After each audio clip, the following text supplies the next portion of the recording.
Tradition 6.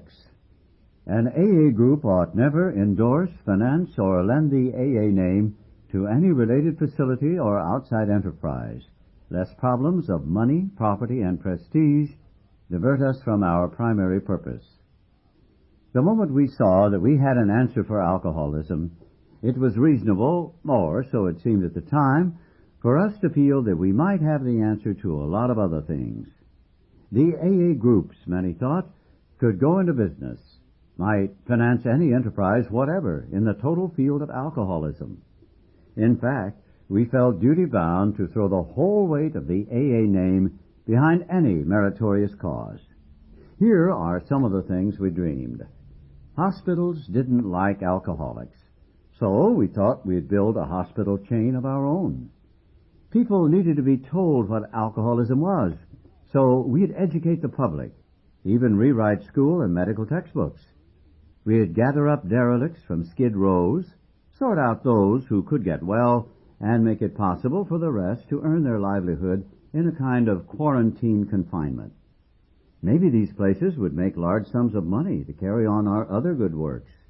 We seriously thought of rewriting the laws of the land and having it declare that alcoholics are sick people. No more would they be jailed. Judges would parole them in our custody. We'd spill AA into the dark regions of dope addiction and criminality. We'd form groups of depressive and paranoid folks. The deeper the neurosis, the better we'd like it. It stood to reason that if alcoholism could be licked, so could any problem. It occurred to us that we could take what we had into the factories and cause laborers and capitalists to love each other. Our uncompromising honesty might soon clean up politics. With one arm around the shoulder of religion and the other around the shoulder of medicine, we'd solve their differences. Having learned to live so happily, we'd show everybody else how. Why, we thought our Society of Alcoholics Anonymous might prove to be the spearhead of a new spiritual advance. We might transform the world. Yes, we of AA did dream those dreams. How natural that was, since most alcoholics are bankrupt idealists. Nearly every one of us had wished to do great good, perform great deeds, and embody great ideals. We are all perfectionists, who, failing perfection, have gone to the other extreme and settled for the bottle and the blackout. Providence, through AA, had brought us within reach of our highest expectations. So why shouldn't we share our way of life with everyone? Whereupon we tried AA hospitals. They all bogged down, because you cannot put an AA group into business. Too many busybody cooks spoil the broth. AA groups had their fling at education, and when they began to publicly whoop up the merits of this or that brand, people became confused. Did AA fix drunks, or was it an educational project? Was AA spiritual, or was it medical? Was it a reform movement? In consternation, we saw ourselves getting married to all kinds of enterprises, some good and some not so good. Watching alcoholics committed willy-nilly to prisons or asylums, we began to cry, there ought to be a law. AAs commenced to thump tables in legislative committee rooms and agitated for legal reform. That made good newspaper copy, but little else. We saw we'd soon be mired in politics. Even inside AA, we found it imperative to remove the AA name from clubs and 12-step houses. These adventures implanted a deep-rooted conviction that in no circumstances could we endorse any related enterprise, no matter how good. We of Alcoholics Anonymous could not be all things to all men, nor should we try. Years ago, this principle of no endorsement was put to a vital test. Some of the great distilling companies proposed to go into the field of alcohol education.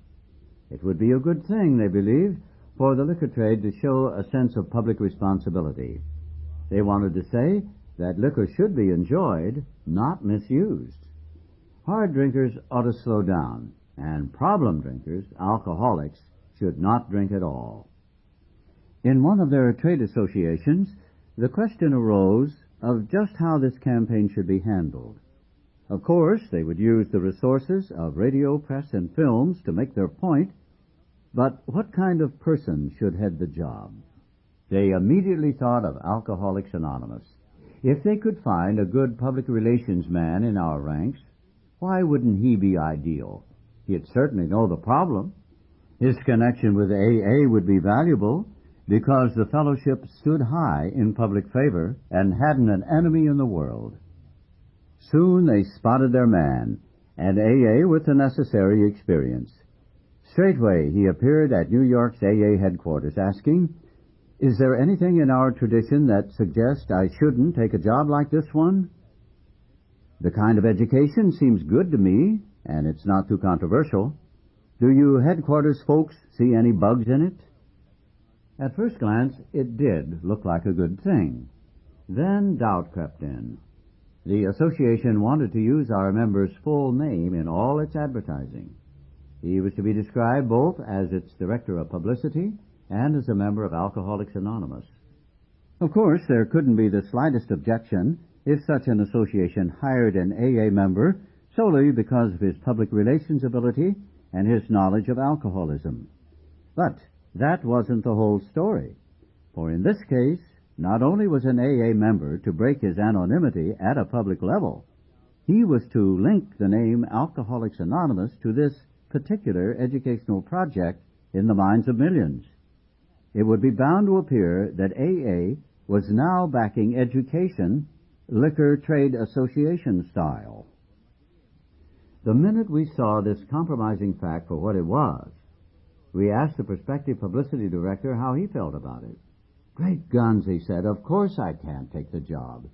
The ink wouldn't be dry on the first ad before an awful shriek would go up from the dry camp. They'd be out with lanterns looking for an honest AA to plump for their brand of education. AA would land exactly in the middle of the wet-dry controversy. Half the people in this country would think we'd signed up with the dries, the other half would think we'd joined the wets. What a mess."